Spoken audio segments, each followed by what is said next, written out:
Welcome guys. তো চলে আসলো শাকিব খানের পরবর্তী গান বেশ কিছুদিন। গানটা স্যাড সং। আর যাই হোক, গানের সিঙ্গার আহমেদ হাসান সানি, আবারও composer Ahmed Hasan Sunny, music director Zahid Nirob, lyrics Sunny ভাইয়ের, আর সব কিছু জাহিদ নীরব। যাই হোক, আগে গানটা শুনি, গানটা শোনার পরে আমরা বাকি কথা বলবো। চলো গানটা শোনা যাক আগে।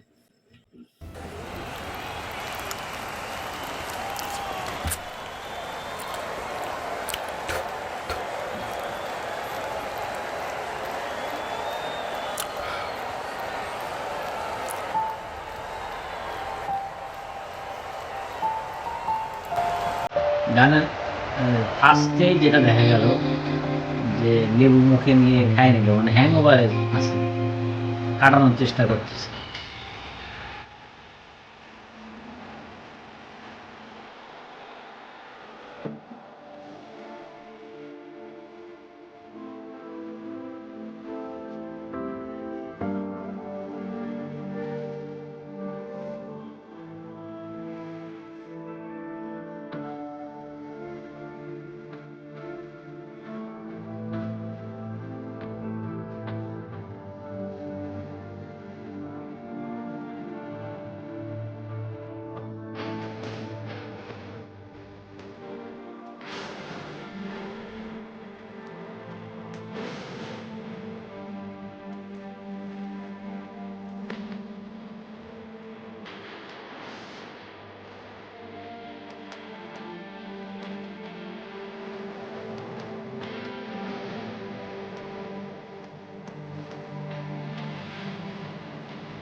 গলা শুকায় যাচ্ছে, গানটা অনেক কষ্টে যাচ্ছে।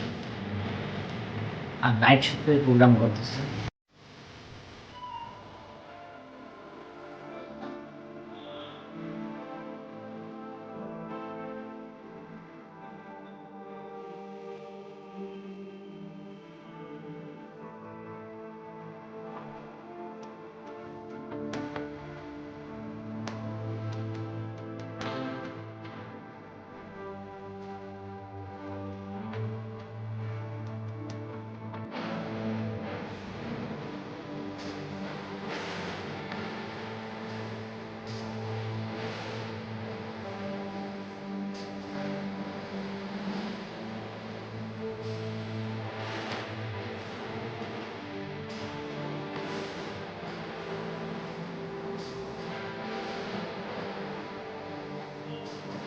এগুলো অনেক সুন্দর লাগতেছে, আমার বিশাল বড় স্ক্রিন দেখা যাচ্ছে।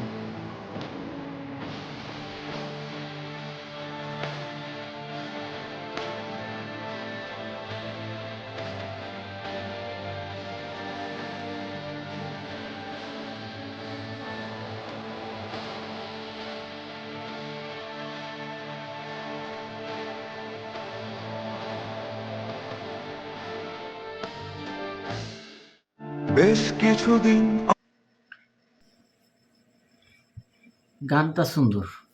গান নিয়ে কি বলতে হবে, গানটা যে টাইমে গান গাওয়া, যেটা বোঝা যাচ্ছে যে ও সিনেমার একটা অংশে গিয়ে পুরোটাই নিজেকে ভেঙে ফেলছে। মানে খুবই একটা স্যাড মুভমেন্ট চলতেছে, স্যাড লাইফ চলতেছে ওর লাইফে। ওই লাইফে অনেক ঝামেলার মধ্যে পড়ছে জন্য সে অলরেডি এডিক্ট, নেশাগ্রস্ত। সে নেশাগ্রস্ত অবস্থায় সে কনসার্ট করতে আসছে, এটা ক্লিয়ার বোঝা যাচ্ছে। আর যেহেতু রকস্টার সিনেমার একাধিক গান আছে, এখন কোন মুহূর্তে কোন গান ইউজ করছে ডাইরেক্টর আজমান রসু সেই ভালো জানে। তবে গানগুলো আস্তে আস্তে এখন যেটা আসছে, যদি ঈদের আগে আসতে আরও ভালো হতো আর কি। গানটা অসম্ভব সুন্দর। সানি ভাইয়ের কণ্ঠ, আমি গতবার বলছিলাম যে ম্যাচ করেনি, তো অনেক কমেন্ট আসতেছিল। যাই হোক, এবার আর ওনার কণ্ঠ নিয়ে কিছু বলবো না। সব কিছুই সুন্দর। তো গানের সাথে শাকিব খানের যে অভিনয়টা ছিল, আমার কাছে অভিনয় মনে হয়নি। মনে হচ্ছে যে সে নিজেই ওই ফিলটা নিয়েই করছে, কারণ তার চোখের নিচে কালি পড়ে গেছে। তার যখন গান গাচ্ছে গলার এই রগগুলো জেগে উঠতেছে আরকি। মানে বোঝা যাচ্ছে যে সে যে নিজেই গান গাচ্ছে এমন একটা ফিল দিচ্ছে। খুবই সুন্দর লাগলো গানটা। আর সবচেয়ে বড় কথা যে রকস্টার নিয়ে কিছু বলার আছে। আসলে রকস্টারে সিনেমার যেহেতু নামই রকস্টার, সেখানে আমরা বাঙালি যেটা করতেছি আরকি, আশা করতেছি যে সিনেমা হলে গিয়ে একটা ফাটাফাটি ওরকম মাসালা অ্যাকশন টাইপের সিনেমা দেখতে পারবো, এরকম আশা নিয়ে যাচ্ছে অনেকেই। আসলে কিছু মানুষ আছে যে তাদের চাহিদাই থাকে যে সিনেমা হলে গিয়ে মারামারি দেখবে, এটাই। কিন্তু এটা সেই ধরনের মুভি না। আপনাকে হয় যাওয়ার আগে বুঝতে হবে যে এটা কোন ধরনের মুভি। একবারে শূন্য থেকে শুরু হয়েছে, মানে শূন্য থেকে উপরে উঠেছে কিভাবে, ওটাই দেখাচ্ছে। মানে একটা রকস্টারের গল্পটা কি? রকস্টার সঙ্গীত শিল্পী যারা অরিজিৎ সিং, অন্যান্য যারা আছে তারা কি সারাক্ষণ মারামারি করে? সিনেমার মধ্যে মারামারি দেখালে পরে সিনেমা হিট হয়? একদম বাস্তবতা তুলে ধরছে আজমান রুশু। বাস্তবতাকে মেনে নিতে হবে। ঠিক আছে? খালি মারামারি নিয়েই আসলে বাঙালি পড়ে থাকে। এইজন্য অনেকে নেগেটিভ রিভিউ দিয়েছে সিনেমা, রকস্টার ভালো না, অমুক-তমুক। আসলে তারা সিনেমা বোঝেই না। বোঝেই না জন্যই এরকম নেগেটিভ রিভিউ দিচ্ছে। আসলে রকস্টারে গান থাকবে, একটা প্রেমের কাহিনী দেখাইছে, তার রকস্টারের কীভাবে সে রকস্টার হলো, সেটার পিছনের গল্পটা দেখাইছে। এটাই তো দেখাবে, এটাই স্বাভাবিক। যদি এটা না দেখাতো, যদি মারামারি দেখাতো, তাহলে মানুষ বলতো রকস্টার মানে আমরা ভাবছিলাম গান থাকবে, অমুক হবে, তমুক হবে, কিচ্ছু নাই। আসলে বাঙালি ওই যে, আর সবচেয়ে বড় কথা সাংবাদিকদের দোষ আছে এখানে। সাংবাদিকরা হচ্ছে সবচেয়ে বড় বেয়াদব।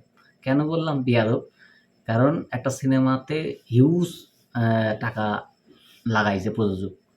আর সাংবাদিকরা কি করে, যেগুলা বালপাকনামো সাংবাদিক, এই সাংবাদিকরা কি করে, নেগেটিভ যে মানুষটা বলে ওকে স্ক্রিন টাইম বেশি দেয়। মানে আরও নেগেটিভ আসুক, একটু মাসালাদার খবর হোক, এটাই প্রকাশ করলে ভিউজ আসবে। মানে বোকা, ওটাই যেটা বললাম ওটাই, সাংবাদিকরা এটাই। ঠিক আছে? কারণ একটা যারা ভালো বলতেছে, না ১০০ জনের মধ্যে ৯০ জন ভালো বলেছে যে cinema super hit, blockbuster hit. ওইগুলাতে স্ক্রিন টাইম কম দেখাচ্ছে, রিভিউ দেখাচ্ছে না। আর যে ২-১ জন যারা সিনেমার বোঝেই না, মানে ঘুম পাড়েছে, নাহলে পরে প্রেমিকা নিয়ে অন্য কিছু করেছে, হ্যাঁ?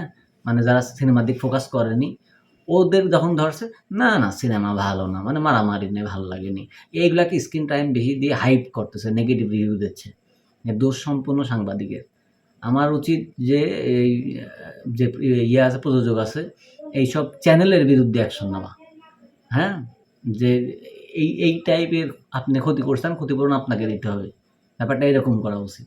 যাই হোক, অনেকে খারাপ মন্তব্য করবে আমার এই ভিডিওতে, অনেকে ভালো মন্তব্য করবে। যে যাই করুক ওটা নিয়ে আমার যায় আসে না। ঠিক আছে? কারণ আমাকে কেউ পয়সা দেয়নি, টাকাও দেয়নি এগুলো বলার জন্যে। তবে আমার কাছে রকিস্টার মানে 100% ভালো লাগছে, আমি এটা বলতে পারি। আর যারা নেগেটিভ রিভিউ দিচ্ছে, হয় মাল খাইছে, আর নাইলে পরে সিনেমা বোঝে না, ওই বোধগম্যটাই নাই যে একটা গল্পটা কীভাবে এস্টাবলিশ হয়। বলিউডের সিনেমায় তো অনেক সিনেমায় মারামারি থাকে না, সুপারহিট হয়নি, সায়ারা হয়নি, তাহলে আসলে বাঙালি সিনেমাই বোঝে না। আর যারা বোঝে, মানে সিনেপ্লেক্সের যেসব দর্শক আছে তারা ভালোই বলতেছে, খারাপ বলেনি। যাই হোক, আমাদের ভিডিও যদি ভালো লেগে থাকে তাহলে অবশ্যই চ্যানেলটিকে সাবস্ক্রাইব করে পাশে থাকবেন। আর যদি ভালো না লেগে থাকে তো কিছু করার নাই। সত্য কথা বললাম, অনেস্ট রিভিউ যেটা দেওয়ার সেটাই দিলাম। তো বিদায় নিচ্ছি, আজকের মতো দেখা হচ্ছে পরবর্তী ভিডিওতে। সেই পর্যন্ত ভালো থাকুন, সুস্থ থাকুন, আল্লাহ হাফেজ।